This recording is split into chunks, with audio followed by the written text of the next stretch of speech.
வணக்கம் மக்களே, நாம் இந்த ஆரோக்கியமான பதிவில் நம்மளுடைய தலைமுடி ஆரோக்கியமாக வளர்வதற்கு நாம் என்னென்ன மாதிரியான உணவுகளை எடுத்துக்கொள்ள வேண்டும் அப்படின்றத பற்றி பார்க்க போகிறோம். ஆண் பெண் இருவருக்குமே பெரிய பிரச்சனையாக இருக்கிறது முடி உதிர்வது தான். மன அழுத்தம், போதிய ஊட்டச்சத்து இல்லாமல் போகிறது, ஹார்மோன் சமநிலையின்மை, இப்படி முடி உதிர்வை அதிகரிக்கிறதுக்கு பல காரணங்கள் இருந்தும் கூட நம்ம நிறைய பார்த்தோம்னா கண்ட ஷாம்புகள்லாம் போட்டு நிறைய இதெல்லாம் யூஸ் பண்ணும்போது முடி கொட்டுறது அப்படின்றது இன்னும் அதிகமாகிட்டே இருக்கும்.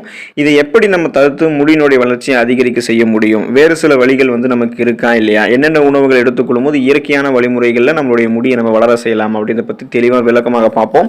அதை பற்றி பார்க்கறதுக்கு முன்னாடி இந்த வீடியோக்கு மட்டும் ஒரு லைக்கை கொடுத்துட்டு இந்த தகவலை உங்களுக்கு தெரிஞ்சவங்களுக்கும் ஷேர் பண்ணிடுங்க. ஏன்னா இது அவங்களுக்கும் பயனுள்ளதாக இருக்கக்கூடிய ஒரு ஆரோக்கியமான பதிவு தான். இது போன்ற அப்டேட்ஸ்கள் நீங்கள் தொடர்ந்து பார்க்கறதுக்கு நம்மளுடைய ஹெல்த் நியூஸ் தமிழ் சேனலை சப்ஸ்கிரைப் பண்ணி வச்சுக்கோங்க. பக்கத்தில் இருக்கக்கூடிய பெல் பட்டனையும் கிளிக் பண்ணி ஆல் அப்படின்ற ஆப்ஷனையும் மறக்காம செட் பண்ணி வச்சுக்கிட்டீங்க அப்படின்னா நான் போடக்கூடிய எல்லா அப்டேட்ஸும் உங்களுக்கு நோட்டிஃபிகேஷனோட அடிக்கடி சேரும். சரி வாங்க மக்களை, இப்போ வீடியோக்குள்ளே போயிடலாம். வெங்காயத்தை நீங்கள் எடுத்துக்கொள்ளும் போது முடி உங்களுக்கு நன்றாக வளர ஆரம்பிக்கும். வெங்காயத்தை பொடியாக நறுக்கி ஒரு கப் தண்ணீரில் போட்டு நன்கு கொதிக்க வைக்கணும். வெங்காயத்தினுடைய சாறு அதில் நல்லா இறங்கினதுக்கு அப்புறம் தலையில தேய்த்து மசாஜ் பண்ணிட்டு அலசணும் அப்படின்னா முடி அடர்த்தியாக வளரும். வெங்காயத்தில் இருக்கக்கூடிய சல்பர் முடியினுடைய வேருக்கு ஊட்டமளித்து முடி வளர்ச்சியை தூண்டும். பெரிய வெங்காயம், சின்ன வெங்காயம் இரண்டுமே பயன்படுத்தலாம். இரண்டிலுமே ஒரே ஊட்டச்சத்து தான் இருக்கு. ஆனால் சின்ன வெங்காயத்தில் சல்பரினுடைய அளவு அதிகம். அதனால சின்ன வெங்காயத்தை நீங்கள் பயன்படுத்தும் போது இன்னும் கூடுதலாக நன்மை உங்களுக்கு கிடைக்கும். இந்த மாதிரி வெங்காயத்தை நீங்கள் பயன்படுத்தும் போது தலைமுடி உங்களுக்கு அடர்த்தியாக கருகருவென்று வளர ஆரம்பிக்கும். முடி கொட்டுதல் போன்ற பிரச்சனைலாம் நீங்கிடும். உருளைக்கிழங்கு நீங்கள் பயன்படுத்தும் போது தலைமுடி உங்களுக்கு நன்றாக வளர ஆரம்பிக்கும். உருளைக்கிழங்கு வேக வைத்த தண்ணீரை நீங்கள் கீழே ஊற்றி விடாம அதை ஆற வைத்து தலைமுடி அலச பயன்படுத்தலாம். அதில் இருக்கக்கூடிய புரோட்டீன் என்று சொல்லக்கூடிய புரதச்சத்து, ஸ்டார்ச், இது எல்லாமே தலைமுடி வளர்ச்சியை தூண்டி அடர்த்தியாக தலைமுடியை வளர செய்யும். உருளைக்கிழங்கில் இருக்கக்கூடிய ஸ்டார்ச் முடிக்கு பளபளப்பையும் பொலிவையும் தரும். முடி வறட்சி ஏற்படும் இல்லையா, ஸோ அந்த வறட்சியையும் உங்களுக்கு தடுக்கும். இது ஒரு சிறந்த கண்டிஷனராக உங்களுக்கு செயல்படும். இந்த உருளைக்கிழங்கு அந்த ஊற வைத்த தண்ணீர் தலைக்கு வழக்கமாக நீங்கள் ஷாம்பு போட்டு குளித்ததுக்கு அப்புறம் இந்த உருளைக்கிழங்கு வேக வைத்த நீரில் உங்களுடைய தலையை அலசனீங்க அப்படின்னா தலையை நீங்கள் அலசணும். அப்படியே நீங்கள் விட்டு விடலாம், அல்லது அடுத்ததாக வெறும் தண்ணீர் ஊற்றி பார்த்தோம்னா நீங்கள் அலசிக்கலாம். ஸோ இப்போ நீங்கள் ஷாம்பு போடுறீங்க அப்படின்னா ஸோ அதுக்கப்புறம் நீங்கள் என்ன பண்ணணும் அப்படின்னா உருளைக்கிழங்கு வேக வைத்த நீரில் உங்களுடைய தலையை நீங்கள் அலசணும். அதுக்கப்புறம் நீங்கள் அதை அப்படியே விட்டுறலாம். இல்லைனா நீங்கள் கொஞ்சம் வேறு ஒரு சில பச்சை தண்ணியை அப்படியே மறுபடியும் உங்களுடைய தலையை நீங்கள் அலசும் போது உங்களுக்கு பார்த்தோம்னா முடி நன்றாக வளர ஆரம்பிக்கும். ஆயில் மசாஜ் வேணால் நீங்கள் செய்யலாம். தலைமுடி நன்கு வளர ஆரம்பிக்கும். முடி வளர்ச்சி அதிகரிக்க தலைமுடியினுடைய வேர்க்கால்கள் வரைக்குமே அதை குளிர்ச்சியாக வைத்துக் கொள்ள வேண்டியது அவசியம். அப்போ முடி நமக்கு கொட்டக்கூடாதுன்னா முடியினுடைய வேர்க்கால்கள்லேயே அது பலமாக இருக்க வேண்டியது அவசியம்.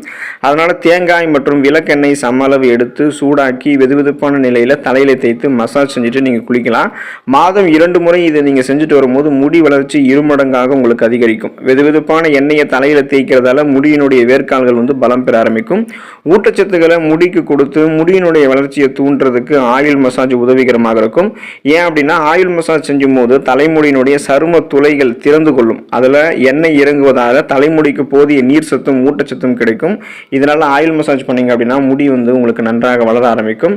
முட்டையினுடைய மஞ்சள் கரு நம்ம எடுத்துக்கிட்டோம் அப்படின்னா தலைமுடி நன்றாக வளர ஆரம்பிக்கும். முட்டையினுடைய மஞ்சள் கருவும் எலுமிச்சை ஜூஸும் கலந்து தலையில தேய்த்து ஒரு அரை மணி நேரம் அதை ஊற வச்சுட்டு அதுக்கப்புறம் கெமிக்கல் இல்லாத மென்மையான ஷாம்பு கொண்டு நீங்கள் அலசலாம். முட்டையினுடைய மஞ்சள் கரு வேர்க்கால்களில் முடி வளர்ச்சியை தூண்டி முடி அடர்த்தியை உங்களுக்கு அதிகரிக்க செய்யும். குறிப்பாக சொல்ல முடியும்னா நிறைய பேர் முட்டையினுடைய வெள்ளை கருவை மட்டுமே தலைக்கு பயன்படுத்துவாங்க. ஆனால் முட்டையினுடைய மஞ்சள் கருவிலையுமே புரோட்டீன் என்று சொல்லக்கூடிய புரத சத்தும் ஆரோக்கியமான கொழுப்பு சத்தும் நிறைந்திருக்கு. அதனால நம்ம முட்டையினுடைய அந்த மஞ்சள் கருவை பயன்படுத்தும் போது நமக்கு முடி அடர்த்தியாக கலகரு என்று வளர ஆரம்பிக்கும். முட்டையினுடைய மஞ்சள் கரு கொஞ்சம் நாற்றம், அதாவது துர்நாற்றம் அதிகமாக இருக்கும். அதனால நீங்கள் அதோட சில துளிகள் தேங்காய் எண்ணெய் அல்லது வாசனை இருக்கக்கூடிய ஏதாவது ஒரு ஆயில் சேர்த்துக்கிட்டீங்க அப்படின்னா உங்களுக்கு அது நன்றாக இருக்கும். ஸோ அந்த ஸ்மெல் உங்களுக்கு வராது. முடி நன்றாக வளர ஆரம்பிக்கும். நெல்லிக்காயும் வல்லாரையும் நீங்கள் எடுத்துக்கிட்டீங்க அப்படின்னா தலைமுடி நன்றாக வளர ஆரம்பிக்கும். நெல்லிக்காய், வல்லாரைக்கீரை இரண்டையும் எடுத்து ஒரு இரண்டையும் எடுத்து நீங்கள் அரைச்சி ஒரு ஜூஸ் மாதிரி எடுத்துக்கணும். சாறு பிழிந்து அதை என்ன பண்ண முடியும்னா முடியினுடைய வேர்க்கால்களை தடவி மசாஜ் பண்ணலாம். இது இரண்டுமே முடியினுடைய வளர்ச்சிக்கு உதவிகரமாக இருக்கும். முடியினுடைய அடர்த்தி சில வாரங்கள்லேயே உங்களுக்கு அடர்த்தி அதிகமாகிறத நீங்கள் கண்கூட பார்ப்பீங்க. பிராமி இலைகள் என்று அழைக்கப்படக்கூடிய வல்லாரை இருக்குங்க இல்லையா, இது மூளை வளர்ச்சியை தூண்டி ஞாபக சக்தியை உங்களுக்கு அதிகரிக்கும் அப்படின்றது மட்டும் தான் நீங்கள் நினச்சிட்டு இருப்பீங்க. ஆனால் முடி வளர்ச்சியை தூண்டுவதிலும் சிறப்பாக இந்த பிராமி இலைகள் அப்படின்னு சொல்லக்கூடிய இந்த வல்லாரை நமக்கு உதவிகரமாக இருக்கும். தலையில் இருக்கக்கூடிய நரம்புகள் மற்றும் திசுக்களை வந்து சுறுசுறுப்பாக வைத்துக் கொள்வதற்கும் சிறந்த ஒரு மூலிகையாக வல்லாரைக்கீரை இருக்கும். ஸோ அதை போல தான் நெல்லிக்காய் ஜூஸும் தினசரி வந்து நீங்கள் 50 மில்லி அளவு நீங்கள் குடித்து வந்தீங்க அப்படின்னா முடி உதிர்வது உங்களுக்கு செலுத்து கடுமையாக முடி வந்து கருமையாக வளர ஆரம்பிக்கும். தேங்காய் எண்ணெய் நீங்கள் எடுத்துக்கொள்ள வேண்டியது ரொம்ப ரொம்ப அவசியம். ஸோ இப்போல்லாம் வந்து பார்த்தோம்னா தேங்காய் எண்ணெய் யாரும் வைக்க மாட்டாங்க. உங்களுடைய தலைமுடி இயல்பாகவே உங்களுக்கு இருக்கக்கூடிய அளவில் கருகருவென்று பாதுகாப்பாக இருக்கணும் அப்படின்னா முடி கொட்டக்கூடாதுன்னா இப்போ இருந்தே நீங்கள் வந்து தேங்காய் எண்ணெய் வைத்து கொண்டு வர வேண்டியது ரொம்ப ரொம்ப அவசியம். தேங்காய் எண்ணெயும் கடுகு எண்ணெயும் சம்மளவில் எடுத்து சூடாக்கி தலையில் தினமும் நீங்கள் இரவில் மசாஜ் பண்ணிட்டு வந்தீங்க அப்படின்னா இரவில் வந்து மசாஜ் பண்ணிவிட்டு காலையில் தலைக்கு நீங்கள் வந்து குளிச்சுட்டு இருக்கணும். அப்போ குளிக்கும் போது முடி உங்களுக்கு கட்டுக்கடங்காமல் அடர்த்தியாக வளரும். இப்படி வந்து நீங்கள் எண்ணெய் குளியல் செய்யும் போது தான் நிச்சயம் உங்களுக்கு இந்த ரசாயனங்கள் கலந்த ஷாம்புகள்லாம் நீங்கள் தவிர்த்தணும். இப்போ சீயக்காய் அந்த மாதிரி இந்த ஹெர்பல் ஷாம்பு இதெல்லாமே பயன்படுத்தணும். மூலிகையாக இதை வந்து நீங்கள் பயன்படுத்தணும். அப்போ வந்து நீங்கள் எண்ணெய் குளியலுக்கு வந்து இந்த ஷாம்பெல்லாம் யூஸ் பண்ணாமல் இருந்தீங்கன்னா நல்லாயிருக்கும். எல்லாம் முடி கொட்ட ஆரம்பிக்கும் உங்களுக்கு. இல்லை அப்படின்னா இப்போ இந்த எண்ணெய் தரக்கூடிய ஊட்டச்சத்துக்களை முடியிலிருந்து முற்றிலுமாக அந்த ரசாயன ஷாம்புகள்லாம் உறிஞ்சி உங்களுடைய முடியை மீண்டும் வறட்சி ஆக்கிடும். அதனால நீங்க தலைக்கு வந்து தேங்காய் எண்ணெய்லாம் தேய்ச்சி குளிக்க போறீங்கன்னா அந்த மாதிரி ஷாம்பு அப்புறம் இந்த ஹெர்பல் ஷாம்பு அதெல்லாம் அந்த ஷாம்புலாம் பயன்படுத்தக்கூடாது. ஹெர்பல் ஷாம்பு சீயக்காய் வந்து நீங்க பயன்படுத்தணும். ஸோ இப்போ இந்த 2 எண்ணெய்களுமே தலைமுடிக்கான ஊட்டச்சத்து மூலங்களாக வந்து செயல்படுகிறது. அதனால நீங்க வந்து கடுகு எண்ணெய் கூடவே வந்து தேங்காய் எண்ணெய் இதை பயன்படுத்தும் போது உங்களுக்கு தலைமுடி நன்றாக வளர ஆரம்பிக்கும். அதிலும் வந்து கடுகு எண்ணெய் தலையில் ஏற்படக்கூடிய அந்த பூஞ்சை தொற்று முதலானவற்றை கூட சரி பண்ணிடும். குளிர்காலத்தில் உடலை வந்து கதகதப்பாக வைத்துக் கொள்வதற்கும் உதவிகரமாக இருக்கும். அதனால கடுகு எண்ணெய் மற்றும் தேங்காய் எண்ணெய் இரண்டையுமே குளிர்காலத்தில் அதிகமாக பயன்படுத்தலாம். தேங்காய் பால் நம்ம பயன்படுத்தும் போது தலைமுடி நன்றாக வளர ஆரம்பிக்கும். தேங்காய் பாலில் அதிமதுரம் 2 ஸ்பூன் கலந்து தேய்க்க முடியில் இருக்கக்கூடிய அந்த பொடுகு போன்றவையெல்லாம் நீங்கி முடி வளர்ச்சி அதிகரிக்கும்.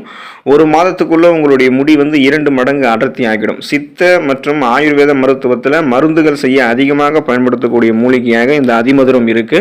இது முடியினுடைய வேர்க்கால்களுக்கு ஊட்டமளித்து முடியினுடைய வளர்ச்சியை அதிகரிக்க செய்யும். வாரத்தில் 2 நாட்கள் நம்ம இதை செஞ்சுட்டு வந்தோம் அப்படின்னாலே போதும். சில வாரங்களிலேயே முடியினுடைய அடர்த்தியும் நீளமும் அதிகரிக்கிறத நம்ம உணர்வோம்.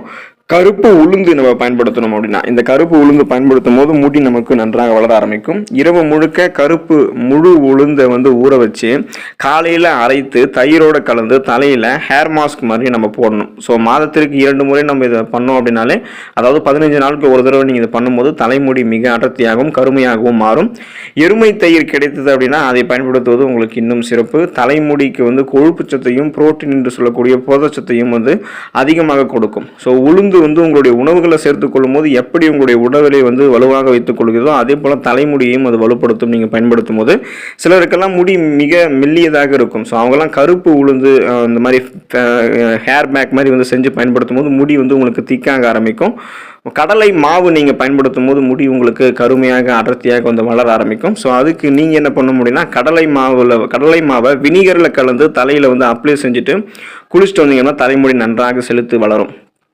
எலிவால் போல இருக்கக்கூடிய முடி வந்து கையில் பிடிக்க முடியாத அளவு அடர்த்தியாக வளர ஆரம்பிக்கிறதுக்கெல்லாம் கடலை மாவு உதவிகரமாக இருக்கும். கடலை மாவோட நீங்கள் எலுமிச்சம்பழம் மற்றும் தயிர் சேர்த்தும் பேக் போடலாம். ஸோ நம்ம முன்னோர்கள் காலத்தில் தலைக்கெல்லாம் வந்து சீயக்காய் கிடைக்காத சமயங்கள்லாம் குழந்தைகளை குளிப்பாட்டும் போது தலைமுடிக்கும் உடம்புக்கும் கடலை மாவு தான் தேய்த்து வந்து பயன்படுத்துவாங்க. ஸோ அதை நீங்கள் வந்து பயன்படுத்தி பார்க்கலாம். செம்பருத்தி நீங்கள் பயன்படுத்தும் போது முடி உங்களுக்கு நன்றாக வளர ஆரம்பிக்கும். வாரத்தில் 1 முறை செம்பருத்தி இலையை அரைத்து தலையில் ஹேர் பேக் மாதிரி போட்டு ஊற விட்டுட்டு அதுக்கப்புறம் குளிச்சுட்டு வந்தோம் அப்படின்னா கூந்தல் அடர்த்தியாக வளர்வது உறுதியாக இருக்கும். செம்பருத்தி இலை மற்றும் செம்பருத்தி பூவை அரைத்து தலையில வந்து பேக் மாதிரி நம்ம போட்டு குளிச்சுட்டு வந்தோம் அப்படின்னா தலைமுடியினுடைய நிறம் வந்து மேம்பட ஆரம்பிக்கும். அடர்த்தியாக கருகருவென்று இருக்கும். ஓரிரு முறை நம்ம இந்த மாதிரி குளிச்சுட்டு வந்தோம் அப்படின்னா பட்டு போல நம்ம ஒரு கூந்தலை வந்து பெறலாம். எனவே நீங்க இந்த மாதிரி செம்பருத்தி இலைகளையுமே உங்களுடைய முடியை ஆரோக்கியமாக வைத்துக் கொள்வதற்கு பயன்படுத்தலாம். இந்த மாதிரி நீங்க பயன்படுத்தும் போது நிறைய நன்மைகள் வந்து உங்களுக்கு கிடைக்கலாம். ஸோ அதனால வந்து பயன்படுத்திக் கொள்ளக்கூடிய வாய்ப்பு, இதன் மூலமாக தலைமுடி வளரக்கூடிய வாய்ப்பு உங்களுக்கு இருக்கு. ஆரோக்கியமாக இருங்க. அடுத்த ஆரோக்கியமான பதிவில் மறக்காம சந்திப்போம். நன்றி மக்களே.